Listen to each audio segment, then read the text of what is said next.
अस्सलाम वालेकुम, मैं हूं अलीना शिगरी। भारत के जंगी जुनून को आरएसएस के नजरियात की हिमायत हासिल होना खित्ते के अमन के लिए निहायत अलार्मिंग है। हिंदुत्व सोच के मालिक भारतीय वजीर आजम नरेंद्र मोदी का अपनी अफवाज को ऑपरेशनल आजादी देना यह जाहिर करता है कि मोदी आलमी अमन को मजहबी मुनाफरत की भींत चढ़ा सकता है। नायब वजीर आजम और वजीर खारजा इसहाक डार साहब ने DGISPR और तर्जुमान दफ्तर खारजा के हमरा प्रेस कॉन्फ्रेंस करते हुए कहा, पाकिस्तान का पहलगाम वाक़े से कोई ताल्लुक नहीं, पानी रोकने या मोड़ने का इकदाम जंग तसव्वुर किया जाएगा। Pakistan has nothing to do with Pahalgam incident. Period. Security Committee of Pakistan has made it very clear that any attempt to stop or divert the flow of water will be considered as an act of war. Pakistan will not be the first one to resort to any escalatory move. However, we will respond very strongly. DGISPR lieutenant general Ahmed Sharif का कहना है कि पहलगाम वाक़े की आज़ाद और शफाफ तहकीकात कराई जाए। पहलगाम वाक़े को सिंताज मुआहदे को सबोटाज करने के लिए इस्तेमाल किया जा रहा है। भारत की जानिब से कहा गया, हिंदुओं को टारगेट किया गया, जो हकायक के मुनाफी है। दहशतगर्दों का कोई मजहब नहीं होता। दहशतगर्दी के वाक़यात को सियासी मकासद के लिए इस्तेमाल करना भारत का पुराना वतीरा है। पाकिस्तान पर इल्जाम लगाओ, क्रेडिट लो और इलेक्शन जीतो। दफ्तर खारजा के तर्जुमान शफकत अली खान ने प्रेस कॉन्फ्रेंस में बताया कि पहलगाम दुश्वार गुजार इलाका है। पुलिस स्टेशन वाकई की लोकेशन से 30 मिनट की दूरी पर है, लेकिन FIR 10 मिनट में दर्ज हो गई। The attack took place between 13:50 to 14:20 hours. This is the time window when this attack is taking place. But the FIR was registered at 14:30 hours, within 10 minutes. It is a hilly track. Its minimum time is 30 minutes you need to get to the police station. Pak Bharat stand of में मुल्क को कौमी इत्तेहाद की अशद जरूरत है और ये कौमी इत्तेहाद सियासी जमातों के आपसी इख्तलाफात को पसे पुष्ट डाले बगैर मुमकिन नहीं। मौजूदा हालात में सेनेटर फैसल वाउडा समेत बेशतर सियासी रहनुमा हुकूमत को मशवरा दे रहे हैं कि उनके इमरान खान साहब के साथ जो भी मसाइल हैं उनको फिलहाल छोड़कर बैरूनी दुश्मन के खिलाफ हम आवाज हो जाना चाहिए। JUIFA के सीनियर रहनुमा हाफिज अब्दुल्ला साहब कहते हैं कि ऑल पार्टीज कॉन्फ्रेंस बुलाएं, इमरान खान को इसमें मदऊ करें। 9 मई तोशाखाना और अलकादिर केस को एक साइड पर रखकर मुल्क का सोचे। ऑल पार्टीज कॉन्फ्रेंस का इनेकाद करे, हुकूमत तलब करे, इमरान खान को भी शिरकत की दावत दे। Qadir university case, Toshakhana case 9 मई को फिलहाल एक तरफ रखें, फिलहाल मुल्क का सोचिए। और नाज़रीन, भारत की जानिब से जिस किस्म की एक एस्केलेशन और जिसका LOC से जो खबरें भी, जो रिपोर्ट्स भी सामने आ रही हैं, जिसमें भारत छोटे हथियार का इस्तेमाल करके वो पाकिस्तान को इंगेज करने की कोशिशें कर रहा है। गुज़िश्ता रात के राफेल तैयारों के जरिए पेट्रोलिंग, जिसका पाकिस्तान एयरफोर्स ने एक भरपूर जवाब दिया है। क्या कर सकता है, किस तरह से इसको काउंटर करने की ऑब्वियसली हमारी कैपेबिलिटीज़ तो बहुत हैं, लेकिन एक नेशनल यूनिटी जो इस वक्त का तकाजा है वो किस हद तक जरूरी है और वो कैसे कायम की जाएगी, इस पर गुफ्तगू होगी। सेनेटर फैसल वाउडा साहब नीड्स नो इंट्रोडक्शन, सीनियर सियासतदान है, साबिक वफाकी वजीर, और 2019 में लोगों को भी याद होगा कि जब बालाकोट हमला करने की कोशिश की गई थी भारत की जानिब से, वो सर्जिकल स्ट्राइक, तो उसमें फैसल वाउडा साहब ने बड़ा एक रोल प्ले किया था कि जब वो जाके उन्होंने किस तरह से भारत का झंडा पैरों तले कुचला था और दिखा दिया था उनको। फैसल वाउडा साहब, अस्सलाम वालेकुम, थैंक यू फॉर जॉइनिंग अस, बहुत शुक्रिया। वाउडा साहब, गुफ्तगू का आगाज इसी बात से, how serious do you think is the condition अभी इस वक्त बॉर्डर पे जो सूरत हाल है, और लाइक आई मेंशन के रिपोर्ट जो आ रही हैं, किस हद तक सीरियस इस वक्त सूरत हाल नजर आ रही है? देखिए जी, सबसे पहले तो ये एक बड़ा घटिया प्रोपेगेंडा है जिसके तहत एक इतफाक है कि पहले क्लिंटन साहब आए, उन्होंने यही ड्रामा किया, इस बार US डेलीगेशन है, फिर वही ड्रामा है, ना कोई सबूत है ना शवाहिद हैं। और हम तो कह रहे हैं जी थर्ड पार्टी करा लें, सामने बिठा दें, हमने अगर कोई चीज़ की है तो इन्वेस्टिगेशन नंबर 1, तो हम कंडेम करते हैं ऐसे किसी भी अटैक को किसी भी मुल्क के अंदर, किसी भी मज़हब के अंदर।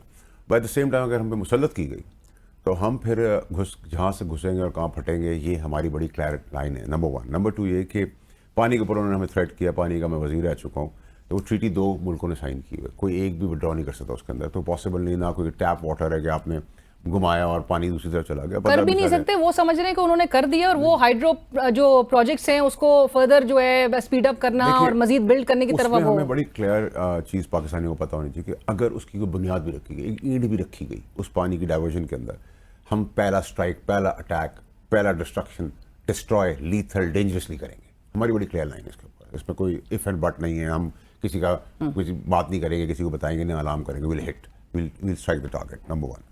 फिर हमें एक चीज़ बड़ी याद रखनी चाहिए कि इस बार चीफ बड़े आए हैं, उसमें अच्छे चीफ भी आए हैं, मेरिट पे आते हैं। ये काबिल चीफ है। काबिल चीफ मैं इनसे क्यों कहता हूँ कि कॉन्फिडेंट है, वेल प्लान्ड है, टारगेटेड हैं, फोकस्ड हैं, परसिस्टेंट हैं, कंसिस्टेंट हैं, अचीवर हैं, एग्जीक्यूटर हैं, फोर्स उनका मौजूद है, and he have no interest other than Pakistan. तो ये हमारी काबिलियत है, एक आदमी को अल्लाह ने असबाब बनाया हुआ है जिसका हमारा सिक्योरिटी का पूरा निज़ाम जा रहा है, तो हमें कोई फिक्र करने की जरूरत नहीं है। और his mind set is very clear कि उसका प्लान क्या होना है, कितनी इंटेंसिटी। तो हर मैं आपको ये बताऊँ कि हमारी जो रिएक्शन होगा एक्शन के ऊपर वो डबल इंटेंसिटी से होगा। जब वो डबल करेंगे हम ट्रिपल कर देंगे। तो हम एक स्टेप आ जाएंगे। आज आप देखें कि हमने भी हिंदुस्तान को जवाब दे दिया जब हमने उनकी वेबसाइट ब्लॉक कर दी, लेकिन हमने ये सिर्फ हिसाब बराबर किया। अब सूद हम अगले 72 घंटे वापस करने वाले हैं, और वो भी सहरा आप लोगों की तरफ जाता है, क्योंकि जिस तरह हमारे मीडिया ने, तमाम चैनल्स ने, तमारा एंकर्स ने, reporters, drivers, peon, spot boy, cameraman, इन सब ने जो रिस्पॉन्सिबिलिटी दिखाई, तो आर्मी चीफ को उसका भी बहुत ज़्यादा एहसास है। जो मोरल बूस्टिंग की आपने फौज की, तो उसको भी एड्रेस करने के लिए आर्मी चीफ उतरे। सहरा भी उनकी तरफ जाएगा जब हम सूद भी वापस लेंगे। और वो चीफ साहब, चूंकि आपने जो क्वालिटीज उनकी गिनवाई, वही चीज भारत को खटक भी रहा है, क्योंकि वो टारगेट जिस तरह से उनको, आप उनके टॉक शोज में भी जिस तरह से नजर, आपकी इत्तलात वाडा साहब इस हवाले से क्या है कि इस बार भारत क्या कर सकता है मजीद? आपको लगता है कि वो जो 2019 में जो सर्जिकल स्ट्राइक और जिस तरह की एम्बैरेसमेंट उसने फेस की थी, उस नौयत का कुछ करेगा या उससे बढ़ के कुछ करने की अटेम्प्ट करेगा? देखिए, एनालिसिस, थ्रेट एनालिसिस अगर हम देखें तो देखिए, सबसे पहले तो ये कि कल हमने भी, पाक फौज ने भी फ्री फायर ऑर्डर कर दिया, विच मीन्स कि कोई सवाल जवाब नहीं होगा, आप जो चाहे कर दें, ठीक है। सो ये एक बड़ा इकदाम है। और दूसरा ये कि देखिए, हमने बड़ी इंटेलिजेंट मूव की है, स्मार्ट मूव की है, करेजियस मूव की है, कि चीफ ने उनकी पहले हाइप का जवाब दिया है इकोनॉमिकली हर्ट करके, उनको नुकसान पहुंचा दिया फाइनेंशियली, जब हमने उनका ट्रेड बंद कर दिया और एयर स्पेस बंद कर दी। तो इसका मतलब आपने मेरी तनख्वाह बंद कर दी, मेरी कॉफ़ी बंद कर दी, मेरी रोटी बंद कर दी, मेरा पानी बंद कर दिया, मेरे घर का किराया बंद कर दिया, मेरी गाड़ी बंद कर दी, तो मैं हर्ट हो गया। उन्होंने अभी तक हर्ट नहीं किया, नंबर 1। नंबर 2 ये कि देखें, सर्जिकल स्ट्राइक के चांसेस मुझे बहुत मिनिमाइज इसलिए लगते हैं क्योंकि हमारी एयरफोर्स बहुत तगड़ी है, बहुत ज़्यादा तगड़ी है। नॉट दैट कि वो हमारी फोर्स है, बट वो है टेक्निकली बड़ी तगड़ी। Absolutely, no doubt. Number 1। Number 2 ये कि रॉकेट्स का हो सकता है, कोई स्पेसिफिक किसी का घर हो सकता है, अपनी तरफ से वो बताएं कि जी हमने दहशतगर्दी का कोई मोर्चा मार दिया है। तो ये सब चीज़ें पॉसिबल हैं, लेकिन दे आर नॉट अंडरस्टैंडिंग कि हम स्ट्रेटेजिकली उनके टारगेट्स लॉक करके बैठे हुए हैं। दे डोंट नो कि हम किस इंटेंसिटी पे कहाँ क्या करने वाले हैं। और ये एक इस बार चीफ है आसिम मुनीर साहब, तो they should be well prepared कि डिस्ट्रक्शन और हिसाब किताब बहुत इम्पैक्टफुल होगा। और ये उनको पता है, क्योंकि इनसिक्योर भी वो आर्मी चीफ से। अब इसी दौरान आर्मी चीफ से क्यों इनसिक्योर है? क्योंकि इकोनॉमिक फ्रंट के अंदर डिफॉल्ट करा था पाकिस्तान, उसको उठा दिया, इन्वेस्टमेंट जाना शुरू हो गई, वेस्ट हमारे साथ खड़ा है। ऑफ कोर्स, वो और प्लीज आप ये ना भूलें कि हमारी नेबरिंग कंट्री जो है वो बड़ी तगड़ी है। चाइना खड़ा है, बाकी टर्की आ गया है, सऊदी अरेबिया आ गया, ये सब हमारे दोस्त ममालिक हैं। और हमारी आर्टरी जो पैदाइश है पाकिस्तान की, जिस खत्ते में हम मौजूद हैं, वो अल्लाह ताला ने ऐसी जगह पे किया कि अगर हम चौक हुए तो पूरी दुनिया चौक हो जाएगी। और प्लीज, ये न्यूक्लियर फ्लैश पॉइंट है। देखिए, मैं नहीं समझता कि आप मक्खी को या मच्छर को तोप से मारेंगे। वो हमारा रेजिस्टेंस है, हमारी गारंटी है सालमियत की, but I don't see that side nukes तक हम चले जाए। मेरे ख्याल से फार फेस्ट है, ठीक है, नंबर 1। लेकिन हमारे यहाँ से तो ये बयानात जा रहे हैं कि हम उस ऑप्शन को भी मेरे ख्याल से it's quite irresponsible and insensible at this time. मतलब आप वुज़रा की तरफ से ये बयान आना, देखिए, मैं समझता हूँ कि मैं सबके जज्बात की कदर कर रहा हूँ, मैं इज्जत कर रहा हूँ, मैं भी पॉलिटिक्स नहीं कर रहा, वरना तो मैं उड़ा के बाउंड्री से बाहर मारता जो काम गवर्नमेंट कर रही है या उनके बयान आ रहे हैं। बट द थिंग इज कि हम वी स्टैंड यूनाइटेड। हम सियासत भी कर लेंगे, हम पाकिस्तान होगा तो सियासत भी हो जाएगी, पाकिस्तान है तो फौज भी है। तो पाकिस्तान जब तक है तब तक मैं कोई पॉलिटिक्स नहीं कर रहा। So I want everybody to stand united. उसके अंदर आप कंसोलिडेट करें। शहबाज शरीफ को हम बैक करते हैं। इंडस वाटर ट्रीटी की भी बात हो रही है, जिसने बड़ी जंगें देख ली हैं, तब भी मतलब उस वैसी सूरत हाल में भी कभी इस तरफ नहीं आया गया किसी भी फरीक की जानिब से। सो वर्ल्ड बैंक जिसका गारंटर हो, वो इतने कॉन्फिडेंटली कैसे कर सकता है? देखिए, ये सब अभी तक तो सिर्फ स्टेटमेंट्स ही है ना। इसको समझें कि ये एक थ्रेट परसेप्शन क्रिएट किया जा रहा है, हाइप क्रिएट की जा रही है, एक सिचुएशन क्रिएट करें। वो तो कुछ ऑन ग्राउंड तो करें, इनका बाप भी नहीं कुछ कर सकता। हम इनको इतना मारेंगे, इतना फेंटा लगाएंगे, इनकी होली खेलेंगे हमारे पानी पे है, उसमें हम उन डैमों में इनका खून भरेंगे। हमारी बड़ी क्लैरिटी है कि हम अपनी सालमियत के ऊपर कोई समझौता नहीं कर सकते। हम इंडिपेंडेंट मुल्क हैं, though we are developing country, third world country में आते हैं, बट हमारी खुद मुख्तारी। देखिए, अल्लाह अकबर के नारे पे हमारी फौज खड़ी है। बेशक I am not a saint कि मैं कोई फरिश्ता हूँ जो आते हैं आपसे कर रहा हूँ, लेकिन देखिए जो हमारी फेथ लाइन है अल्लाह अकबर, उसमें हम सब खड़े हैं। आप भी खड़ी है, मैं भी खड़ा हूँ, कैमरा में खड़ा, सब खड़े, सब यूनाइटेड है। तो मेरे ख्याल से ये सिचुएशन इंडिया में नहीं है। इंडिया के अपने जर्नल्स बोल पड़े कि इंटरनल हुआ है, इंडियन सवाल उठ रहे एयरफोर्स के हाथ पैर फूले में वो अपने सिविलियंस पे बम गिरा रहे हैं गलती से, ठीक है। फिर स्टेटमेंट्स आ रही है आपका लाइन ऑफ कंट्रोल में छोटे हथियार, उसकी कोई उस ऑप्टिक्स की कोई रीजनिंग नहीं थी, absolutely. But they trying to engage. तो हम तो देखें बड़े क्लियर हैं। अच्छा, आपकी इजाजत से एक ब्रेक शामिल करते हैं नाज़रीन, कहीं मत जाइएगा, डिस्कशन को आगे बढ़ाते हैं एक ब्रेक के बाद। Welcome back. प्रोग्राम में हमारे साथ मौजूद हैं सेनेटर फैसल वावडा साहब। डिस्कशन को आगे बढ़ाते हैं। वावडा साहब, जहां पे मिलिटरीली रिस्पॉन्ड करने के लिए हम फुली तैयार हैं, वहीं पर सिफारती सतह पर और काफ़ी हमारे जो एक्सपर्ट्स हैं यहाँ पर वो ये राय रखते हैं कि सिफारती महाज पर तो अभी बहुत कुछ होना बाकी है। सिर्फ फ़ोन कॉल्स कर लेना, आपको लग रहा है डार्क डिप्लोमेसी या ये मोड ऑफ डिप्लोमेसी हमें बहुत ज़्यादा कुछ नहीं दे पाएगी? देखिए, मैं अनफॉर्चुनेटली आपके उस टाइम पे शो पे आया हूँ जिस वक्त मैंने अभी पॉलिटिक्स अपनी सस्पेंड की हुई क्योंकि पाकिस्तान फर्स्ट। बट टेक्निकली मैंने तो उनको यही मशवरा दिया कि अभी आप जहाज़ पकड़ें रिक्शे की तरह, हर दुनिया के मुल्क पहुंच जाएं, किसी के दफ्तर में 9 बजे पहुंच जाएं, किसी के घर पे 3 बजे पहुंच जाएं, इतना ज़्यादा फ्रंट खोल दें डिप्लोमेटिकली। और हमारा मुद्दा क्योंकि बहुत स्ट्रांग है, कल जो DGISPR ने एविडेंसेस दिए, हम एविडेंस प्रोवाइड करें, वो सिर्फ हाइप क्रिएट करें, झूठ बोलने, फरेब करें, फ्रॉड करें। हमारे पास एविडेंसेस मौजूद हैं। हाँ, तो ये टाइम है कि मैं आपके घर भी आ जाऊं, मैं इनके दफ्तर भी चला जाऊं, मैं इनके ऑफिस भी पहुंच जाऊं, मैं उस मुल्क को भी एंगेज कर लूं, मैं उस मुल्क को क्यों नहीं कर रही है? देखिए, अब वो तो मैं इसका जवाब जब पाकिस्तान की टेंशन खत्म हो जाएगी तो उसका सियासी जवाब आपको वैसे ही क्योंकि आज को देखिए ना, माजरत के साथ, लेकिन वजीर दिफा ख्वाजा आसिफ साहब का चाहे वो अमेरिका से मुतालिक बयान हो कि उनका डर्टी वर्क जो है वो हम इतने दहाइयों से कर रहे हैं, वो आज को भारतीय मुस्तकिल मंदूब UN में तकरीर में इस्तेमाल कर रहे हैं कि जी अब मजीद हमें कुछ कहना बाकी नहीं रह गया। 2 से 3 दिन में ख्वाजा आसिफ साहब ने कहा कि जी जंग छिड़ जाएगी, उसके बाद रीट्रैक किया, फिर वजीर इत्तलात यही आके हमें बता रहे कि 24 से 36 घंटे में भारत कोई मिस एडवेंचर ऑप्ट कर सकता है, जिसके हवाले से हमारे पास इंटेलिजेंस मौजूद है। सो हम किसकी तरफ देखें? ये कौन? देखिए, मैं समझता हूँ कि ख्वाजा आसिफ साहब के बयान को मैं इसको इस तरह लेता हूँ कि देखिए, क्योंकि सब के जज्बात हैं, सब आउट ऑफ लाइन खड़े में, बहुत जज्बाती है पाकिस्तान के लिए और सब पाकिस्तान की बका चाहते हैं। तो कभी कभार सिचुएशन जज्बात में ऐसी हो जाती है कि आदमी कह कुछ रहा होता है, निकल कुछ जाता है। दो it's irresponsible and insensible on my part if I do that, but मैं ख्वाजा आसिफ साहब को इसको स्पिन नहीं करूँगा पॉलिटिकली। मैं समझता हूँ उन्होंने ये कहा कि हम दहशतगर्दी को एड्रेस करते हुए हमने अपना नुकसान फाइनेंशियली भी उठाया है और हम अभी भी हालत जंग में, लेकिन वो क्योंकि वो ऐसी फ्रेज चला गया जिसको स्पिन किया इंडिया ने, ठीक है जी। तो मैं समझता हूँ बहुत मजाक होना चाहिए इस वक्त आप जो बात कर रहे हैं उसके लिए आपको 10 दफा सोचना है कि आपने क्या बात करें, क्योंकि हमारा अटैक जो है यकजहती जो है वो अगेंस्ट इंडिया है, राइट। और इसी यकजहती के लिए जहाँ पर आपने कहा और आपने सेनेट में फ्लोर ऑफ द हाउस आपने मशवरा भी दिया इनको कि ये इनके पास एक वाहिद शायद मौका है जमहूरी अपने आप को प्रूव करने का, APC बुलाई जाए। तो ये APC भी अभी तक क्यों नहीं बुलाई? और आपको लगता है कि APC बुलाना जरूरी है या फिर ये जो जॉइंट पार्लियामेंट सेशन के हवाले से ये खुद बात कर रहे हैं कि शायद उस तरफ आ सकते हैं? देखिए साहब, इशू ये है कि मैंने 9 मई किए, मेरे मुल्क में आईन और कानून है पाकिस्तान के अंदर, मुझे सजाए मौत होती है, मुझे जेल होती है, मुझे रिहा कर दिया जाता है। ये मेरा पाकिस्तान का अंदर का इंटरनल मामला है, मेरे घर का मामला है। जब मेरे घर को बाहर वाला दुश्मन देखेगा तो हम सब यूनाइटेड हैं और सब हैं, अपनी फौज के साथ खड़े हैं, अपने दुश्मन के आगे खड़े हैं। बिल्कुल, यहाँ हमारी क्लैरिटी होगी। अब क्या है कि ठीक है, आप प्राइम मिनिस्टर साहब के आगे, शहबाज शरीफ साहब के एक प्राइम मौका है, सुनहरी मौका है, गोल्डन अपॉर्चुनिटी है कि वो statesman, democratic leader, United prime minister लेके आए, सबको साथ बिठाएं। मैं नहीं आपको कह रहा किसी का केस माफ कर दें, मैं नहीं कह रहा किसी को हार पहना दें, किसी को प्राइम मिनिस्टरशिप दे दें। आप टेलीफोन पे ले लें, आप वीडियो लिंक पे ले लें, आप उनसे नॉमिनेट करा लें कि XYZ शिबली साहब जो हैं वो मेरे बिहाफ पे बात करेंगे और वी स्टैंड यूनाइटेड। उससे क्या होगा कि मैं इंडिया को जवाब नहीं देना चाहता, मैं इंटरनेशनल स्पेक्ट्रम के ऊपर एक इम्पैक्टफुल, देखिए वॉर कन्वेंशनल होती है, एक वॉर होती है इंप्रेशन की, परसेप्शन की, इमोशंस की, यूनिटी की, कंसेंसस की। वो इम्पैक्ट आप तब बना सकते हैं जब 25 करोड़ में से एक आदमी भी ये ना कहे कि मेरी रिजर्वेशन।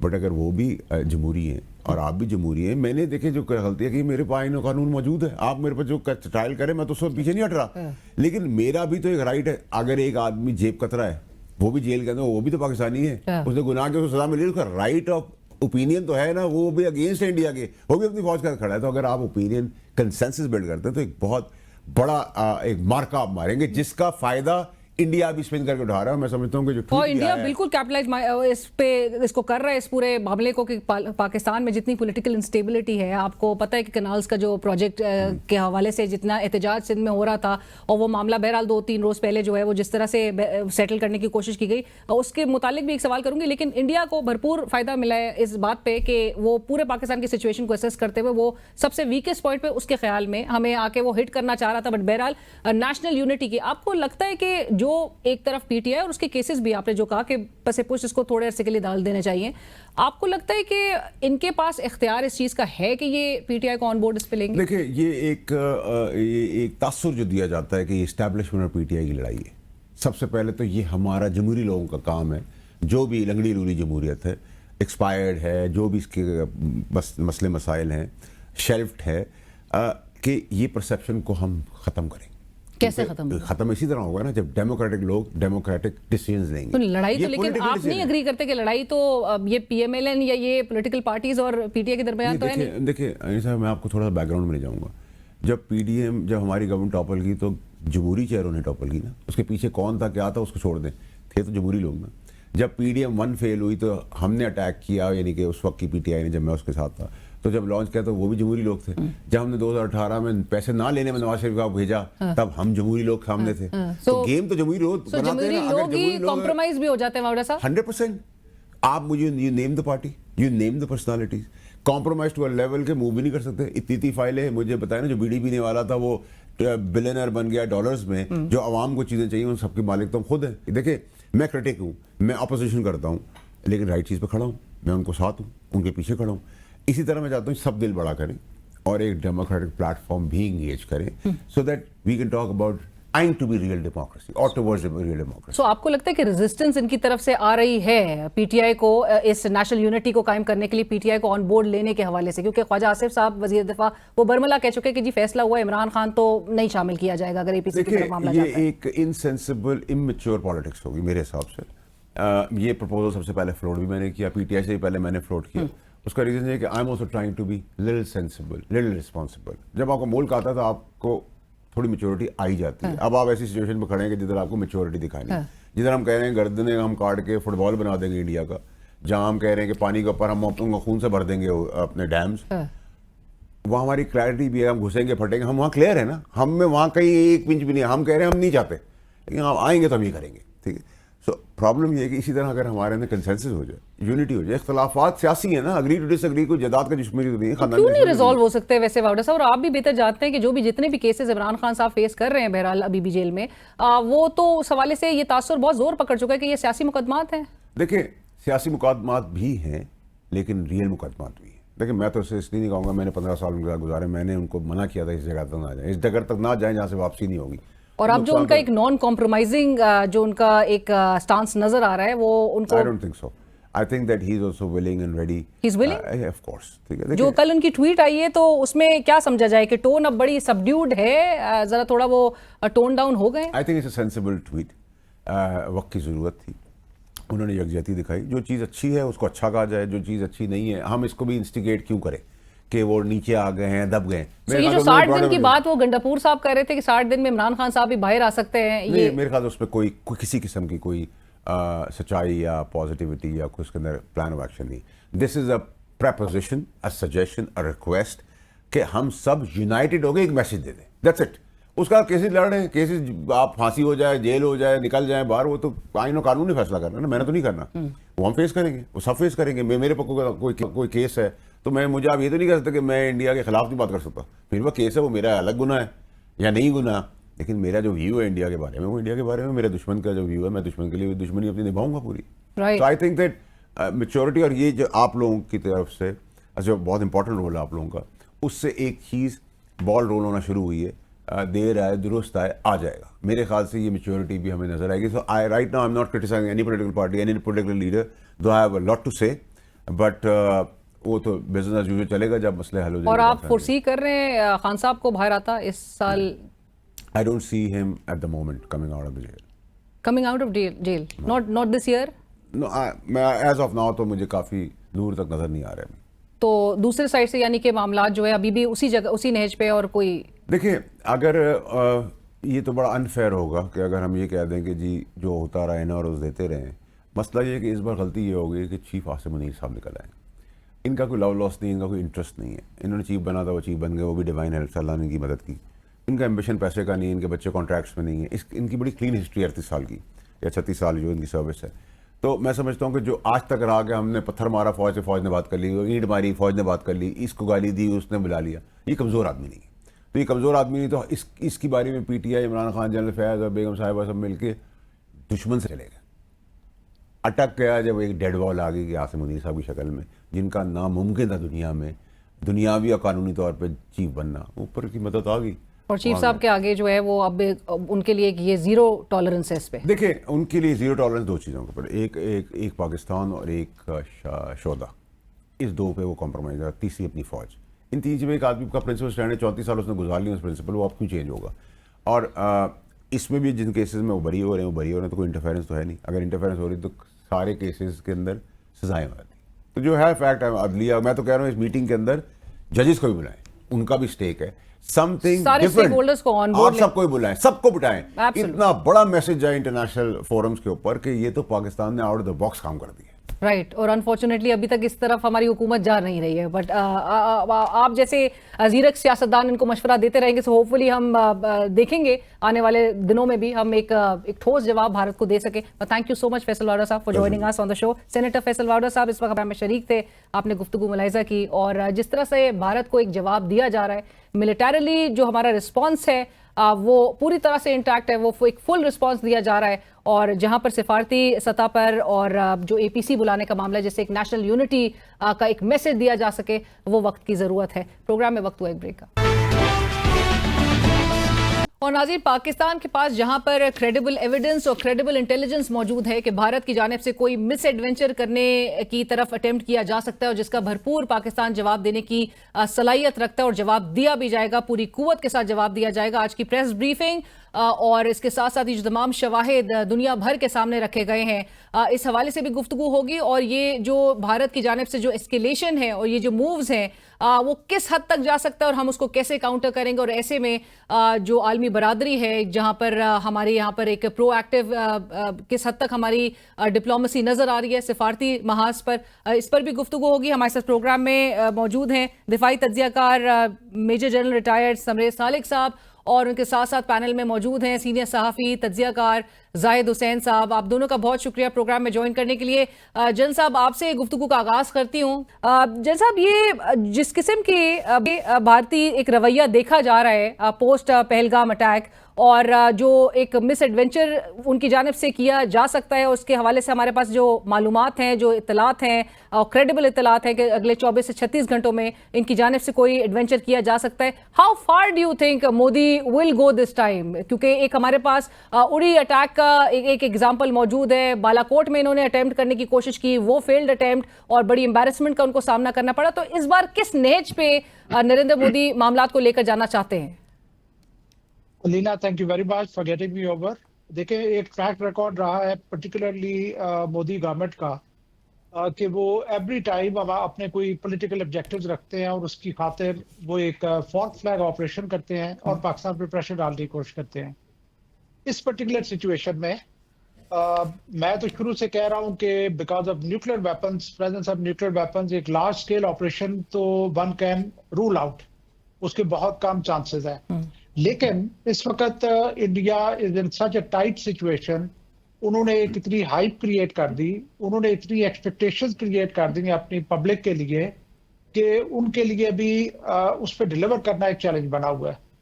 एक तरफ ये है कि द पब्लिक इज डिमांडिंग कि दे मस्ट डू समथिंग, दूसरी तरफ उन्हें फियर है कि पाकिस्तान से जो रिस्पॉन्स आएगा that is going to be so strong कि वो जो एस्केलेशन है उनकी कंट्रोल से हो सकता है बाहर हो जाए। तो इस डायलेमा में इस वक्त इंडिया है, और इंडिया का मैं समझता हूं कि overall economic situation, overall global situation, regional situation, कोई भी इस सूरत इस कंडीशन में नहीं है कि इंडिया के लिए फेवरेबल सिचुएशन हो।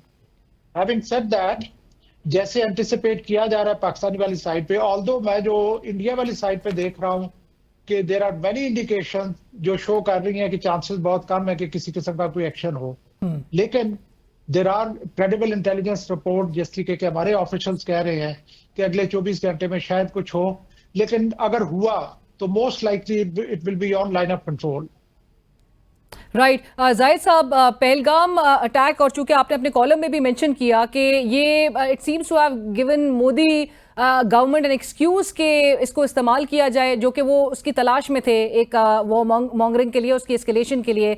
आपने जिस तरह मेंशन किया कि पोस्ट एब्रोगेशन ऑफ आर्टिकल 370 वो एक चाहते थे कि वो एक उनका एक बयानिया जोर पकड़े कि वहां पर हालात बड़े नॉर्मल हैं और उसको बड़ी हद तक डेंट पहुंचाए इस पूरे अटैक और इस हमले के नतीजे में। आपको क्या लग रहा है जाहिद साहब कि किस तरह से मोदी अब इसको फर्दर, और ये इसके पीछे जो है वो ग्रेटर डिजाइन या जो जन साहब भी कहते हैं कि पॉलिटिकल ऑब्जेक्टिव्स हैं उसके, क्या पॉलिटिकल फर्दर एक ऑब्जेक्टिव हो सकता है और उसको कहां कहां उसको शिकस्त का सामना करना पड़ा, जहां जिसके बाद उसने इस किस्म का ये अटैक की तरफ और इस हमले को पूरा ऑर्केस्ट्रेट जो हम कहते हैं, जिसके लिए हम न्यूट्रल इन्वेस्टिगेशन के लिए भी तैयार हैं, उसको ये इस नहज पे मामलात को लेकर आना पड़ा। नहीं, देखिए ये बात तो है कि जो वाकया हुआ है तो मोदी हुकूमत के लिए बहुत ज्यादा धक्का पहुंचा है। और ये मतलब अभी तक तो कोई एविडेंस पेश भी नहीं कर सके कि पाकिस्तान ने इसके पीछे है, और जितनी जल्दी उन्होंने इस पे रिएक्शन किया है, एक नी जर्क रिएक्शन जो होता है, उसमें खुद भी फंस गए। बात यह है कि जब आप बजाय इसके कि कोई आपके पास तहकीकात होती ताकि इंटरनेशनल कम्युनिटी की, इस वक्त मेरी बात भी होती लोगों से जो इंटरनेशनल कम्युनिटी की, उसमें कि डिप्लोमेट्स की, उनका सबका ये ख्याल है कोई एविडेंस भी पेश नहीं कर सके। अब मसला ये आता है कि एक हाइप इतनी ज्यादा वहां पे क्रिएट हो गई है, इतनी ज्यादा जो है पब्लिक में भी, और जब इसमें, और ये अचानक नहीं हुई है। जो टीवी स्टेशन जो या टीवी एंकर जिस किस्म की बातें कर रहे हैं, वो ये नहीं है कि अचानक उन्होंने इस किस्म का अल्फाज इस्तेमाल करने शुरू किए या उनका लहजा यही है। एक माहौल जो इंडिया के अंदर बना हुआ है, मैं खासतौर पर मोदी गवर्नमेंट के ज़माने से, कि एक नेशनलिज्म को जो है उन्होंने बहुत ज़्यादा उस पर किया है, और एक ऐसा तासुर दिया था कि आप कोई भी ऐसे कार्रवाई होगी तो हम जवाब देंगे। पाकिस्तान में मोदी का मशहूर कॉल जो है कि हम घुस के जो है दिखा देंगे। मसला ये कि ये सब कहना तो बहुत आसान है, फिर होता ये है कि जब इस किस्म की एक फिजा बनाते हैं तो आप भी एक उसके प्रिजनर बन जाते हैं। और अब मसला ये आता है कि मोदी का डायलेमा यही है कि इस वक्त अगर जो भी इन्होंने जो आगे के साथ जो है इन्होंने 2-3 इक़दाम करने शुरू किए इस वाक़े के फौरन बाद, उसके बाद ये कि उसके लिए ये बड़ा मसला है कि अब पीछे किस तरह से हटे। अब इन्होंने खुद एक लिहाज से लाइन मुकर्रर कर दी है पुलवामा के बाद, जो है उन्होंने जो जिस तरह से अटैक किया था, तो ये अब देखना ये कि मुझे लगता है ये कि ये कार्रवाई करेंगे। मुझे जितनी भी और खबरें मिल रही हैं उसमें ये है कि इनकी तरफ से तैयारी है। और क्या बट जाहिद साहब, जिस तरह जन साहब भी कहते हैं कि लार्ज स्केल ऑपरेशन जो है वन कैन रूल आउट, आपको लगता है कि वो लार्ज स्केल ऑपरेशन की तरफ जो है या इस किस्म के किसी भी कार्रवाई की तरफ नहीं जाएगा? नहीं, देखिए लार्ज स्केल की वो बात नहीं है, मे बी एक्चुअली कोई ग्राउंड ट्रूप्स जो है वो नहीं करें, लेकिन आजकल की पूरी वॉरफेयर जो है उसका पूरा कॉन्सेप्ट तब्दील हो चुका है। बिल्कुल जरूरी नहीं है कि जो है आप जाके जो अपनी फौज दाखिल कर लें, आप मिसाइल से भी अटैक कर सकते हैं, आप और भी चीज़ें कर सकते हैं। जैसे मैं देख रहा था कहीं पे कि कराची के पोर्ट को भी निशाना बना सकते हैं, कुछ हमारे इंस्टॉलेशन को भी निशाना बना सकते हैं। तो ये अगर है तो ये भी खतरनाक सूरत हाल पैदा कर देती है। जन साहब, बैटल प्रिपेयर्डनेस के हवाले से जहां पर इंडिया अगर तो इस किस्म के मिसएडवेंचर की तरफ ऑप्ट करता हुआ दिखाई दिया, जहां पर अभी इत्तलात जो आ रही हैं कि वो सियालकोट है, बावलपुर है, जो अखनौर डैगर जो एरिया बताया जाता है, सिंध के कुछ इलाके हैं, वहां पर ये उनकी तरफ से कोई अटेम्प्ट किया जा सकता है। हम ये जरूर अपनी तरफ से एक रिस्पॉन्स देखते हैं कि क्विड प्रो को जो है वो हमारी तरफ से एक रिस्पॉन्स होगा, लेकिन हमें कहां टैक्टिकल एडवांटेज मौजूद है? देखिए, जो नंबर्स में तो डेफिनेटली इंडियन आर्म फोर्सेस बड़ी हैं, इंडिया एज अ कंट्री हमारे से 5-6 गुना बड़ा है, लेकिन जो क्वालिटी है जिसका हम एक डिस्प्लेड परफॉर्मेंस दे चुके हैं, क्वालिटी में पाकिस्तान के जो सिस्टम्स हैं वो they are a bit superior than India. 2019 में जो हमने काम किया, जो हमारी एयरफोर्स ने काम किया, that was amazing for the world as well as for Indians. और इंडिया की वल्नरेबिलिटी भी एग्जिस्ट करती है। इंडिया की जो एयरफोर्स है वो उस कंडीशन में नहीं है जिस कंडीशन में लेस द लेटेस्ट एयरक्राफ्ट जो उनके पास राफेल आए हैं, जिसके ऊपर they are boasting around, but उसके बावजूद जो बीवीआर कैपेबिलिटी है जो कि इस तरह के ऑपरेशन में बहुत क्रिटिकल होगी, उसमें भी पाकिस्तान को इंडिया के ऊपर एज है in spite of India having Rafale aircraft. लेकिन ये कि वो सफिशिएंट नहीं है, और पाकिस्तान की एयरफोर्स, पाकिस्तान की जो मिलिट्री है, नंबर्स में बेशक कम हो, लेकिन जो यहाँ पे इनटेंजिबल्स हैं, लाइक जज्बा जो है, लाइक जो स्पिरिट है टू फाइट, लाइक जो शहादत का जज्बा है, इन सारे एलिमेंट्स को देखते हुए Pakistan is very well prepared और पाकिस्तान आई एम 100% श्योर के इंडिया को मुंह की खानी पड़ेगी। राइट। और जन साहब, क्योंकि इंडियन साइड पे अगर आप उनके वो जो सेंसेशनलाइज जिस तरह के उनका मीडिया बहरहाल करता है, जो जिंगविज्म नजर आ रहा है, जिस किस्म की वॉर मॉन्गरिंग उनके एंड से नजर आ रही है, उसमें उनके एक्सपर्ट्स में जनरल बख्शी जैसे लोग भी अब कह रहे हैं और दे फियर कि अगर मामला इस तरफ जाए तो फिर पाकिस्तान की तरफ से एक भरपूर रिस्पॉन्स आएगा। बट जाहिद साहब, जहाँ पे डिप्लोमेटिक फ्रंट पे आप डार्क डिप्लोमेसी और जो ये मोड ऑफ डिप्लोमेसी नजर आ रहा है, जहाँ पे 2 से 4 फोन कॉल्स कर ली गई और ये क्रिटिसिज्म का सामना इस हुकूमत को बहरहाल करना पड़ रहा है कि उससे आगे बढ़ के हमें कुछ इकदाम करने की जरूरत है। आप सेटिस्फाइड है अब तक के हमारे जो सिफारती महाज पे हम जिस तरह से मामलात को लेकर चल रहे हैं? देखिए, अब सफारती जहां तक ताल्लुक है, ठीक है, हमारी बहुत ही वीक है, इसमें कोई शुबे की गुंजाइश ही नहीं है। लेकिन सिर्फ सफारती उसकी बात नहीं, अगर हमारे पास बहुत इफेक्टिव सफारतकार होते हैं। देखिए, इस दफ़ा जो अगर फर्ज कीजिए हम ये उम्मीद करें कि जो वेस्टर्न कंट्रीज जो है वो हमारे साथ देंगे, तो उसमें एक और वजह है, मैं लोगों से बात भी कर रहा था उनसे, तो उनका यही है कि देखें इंडिया की जो अपनी पोजीशन है, जैसे मतलब इस बात को जानते हुए भी कि इंडिया के पास कोई सबूत नहीं है, उनका कहना यह था कि भाई जो है इंडिया के साथ हमारे वो जो ताल्लुकात हैं, इकोनॉमिक ताल्लुकात हैं चाइना के साथ, चाइना के कॉन्ट्रीब्यूट की सूरत में, तो देखें आप सफारती इसमें बात नहीं आती इससे।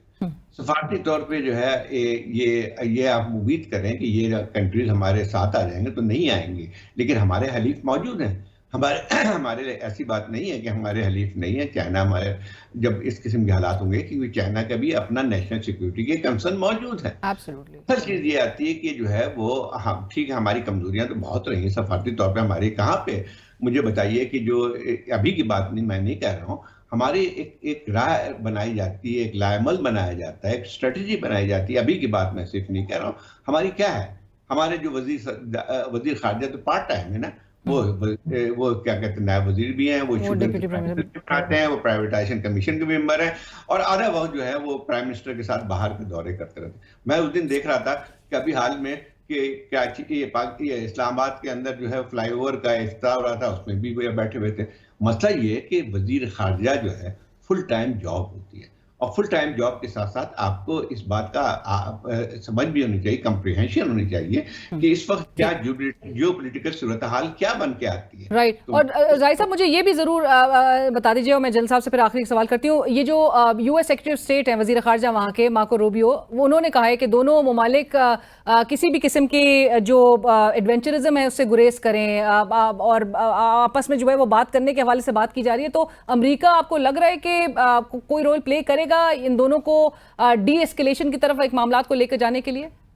देखिए, ये अगर हम ये उम्मीद करते हैं कि पहले से अमेरिका कुछ कोशिश करेगा या वेस्टर्न कंट्रीज करेगी, नहीं। देखिए, असल बात ये होती है कि जब कोई भी दुनिया का मुल्क जो है नहीं चाहेगा कि यहाँ पे, क्योंकि बहुत ही खतरनाक सूरत हाल हो सकती है, यहाँ पे जंग जो है उसके असरात जो है सिर्फ 2 मुल्कों तक नहीं है, उसके असरात जो है पूरे रीजन और पूरे एक ग्लोबल उसमें ही पड़ते हैं। तो मसला ये है कि एक सबको एक कंसर्न मौजूद है, लेकिन हम इस बात पे पहले से नहीं बैठ सकते हैं कि जी वो मुदाखलत करेंगे और हम ही छुड़वा लेंगे, ये चीज़ नहीं होती है। लेकिन यकीनी बात है, कंसर्न जरूर होगा। आप रूबियो की बात कर रहे हैं, रूबियो जो है वो सेनेट में जो है इंडियन कॉकस का जो हेड करते थे। बिल्कुल। अब मसला ये है कि उसको फिर हम इन चीज़ों को छोड़ें ना। मसला ये है कि हम जो हमेशा देखते हैं कि जी वो हमारे लिए आ जाएंगे, फलाने के लिए आ जाएंगे, वो चीज़ हमें भी रियलिस्टिक होना चाहिए। हमें भी किस्म के कोई वो नहीं करनी चाहिए कि जी वो हमारी मदद के लिए आ जाएंगे, नहीं। लेकिन असल मसला जो आता है वो ये है कि जंग कोई भी छिड़े, जंग को जो है उसके आउटकम को कोई डिक्टेट नहीं कर सकता है। इंडिया इसको छोड़ दें कि हमारी ताकत कितनी है, इंडिया की कितनी है।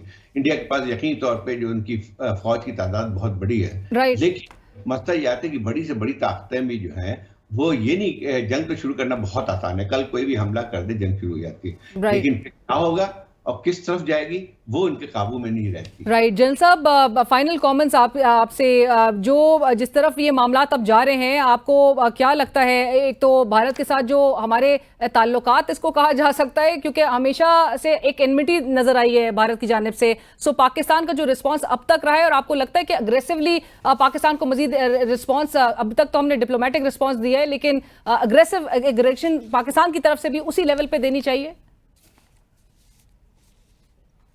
कहता हूं कि इंडिया की जो टेंडेंसीज हैं, जो माइंडसेट है, उसकी वजह से ना सिर्फ पाकिस्तान सफर कर रहा है बल्कि पूरा साउथ एशिया सफर कर रहा है। South Asia happens to be least integrated region of the world. सबसे ज्यादा गुर्बत यहाँ पे है, 500 मिलियन लोग जो है वो बिलो पॉवर्टी लाइन रह रहे हैं, और यहाँ पे कॉन्फ्लिक्ट बहुत ज्यादा है। इंडिया की अगर आप हिस्ट्री उठाएं तो इंडिया एक रिविजनिस्ट स्टेट रही है, उसने हर इलाके के ऊपर कब्जा करने की कोशिश की है और तमाम नेबर्स के साथ उसकी प्रॉब्लम्स रही हैं। पाकिस्तान का जो रिस्पांस है वो बहुत अच्छा रहा है अभी तक, हमें काफी कामयाबियां हुई हैं। पर्टिकुलरली जो एयरक्राफ्ट कैरियर वो एक ऑफेंसिव मोड में लेके आया था, उसको वापस ले जाना पड़ा। पर्टिकुलरली उनकी जो ऑफिशियल्स हैं वो अभी क्लैरिफिकेशन दे रहे हैं कि हमने ये जो इंडियन इंडस वाटर ट्रीटी के ऊपर एक्शन लिया, व्हाट डज इट मीन। सो मैं तो जो देख रहा हूं कि उस साइड से क्लैरिफिकेशन आ रही हैं कि जी we do not win war. General साहब, आपका भी बहुत शुक्रिया प्रोग्राम में ज्वाइन करने के लिए। जाहिद हुसैन साहब, thank you so much for your time. Senior सहाफ़ी तज्ज़ियाकार जाहिद हुसैन साहब और जनरल रिटायर्ड समरेज सालिक साहब इस वक्त हमारे साथ मौजूद थे और आपने गुफ्तगू उनकी मुलाहिज़ा की। और इसी के साथ ही प्रोग्राम की टीम अलीना शिगरी को इजाज़त दीजिए। अल्लाह हाफ़िज़।